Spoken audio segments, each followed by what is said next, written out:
কিয়ামতের দিন যখন সব আত্মা আল্লাহর সামনে দাঁড়াবে, তখন একটি সেতু টানা হবে জাহান্নামের ওপর দিয়ে। সেই সেতুর নাম পুলসিরাত।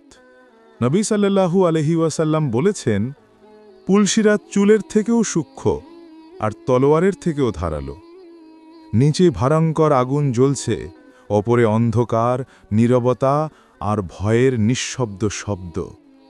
প্রতিটি মানুষকেই এই সেতু পার হতে হবে। কেউ বজ্রের গতিতে যাবে, কেউ হাঁটবে ধীরে, কেউ হামাগুড়ি দেবে, আর কেউ পড়ে যাবে নিচে চিরস্থায়ী অন্ধকারে। তখন মানুষ ডাকবে, হে আল্লাহ, আমাকে বাঁচান। কিন্তু তখন আর ফেরার সুযোগ থাকবে না। যে মানুষ দুনিয়ায় নামাজে স্থির ছিল, সৎ ছিল, অন্যায় থেকে দূরে থেকেছে, সে নিরাপদে পার হবে। কিন্তু যে গুনাহে ডুবেছিল, মিথ্যা বলেছে, নামাজ ছেড়েছে, তার পা পিছলে যাবে আগুনে। তাই এখনো সময় আছে। নামাজে ফিরে আসো, তাওবায় ফিরে আসো, কারণ একদিন সেই সেতুর উপর তোমাকেও দাঁড়াতে হবে। আল্লাহ আমাদের সবাইকে পুলসিরাতের আগুন থেকে নিরাপদ রাখুন। আমিন।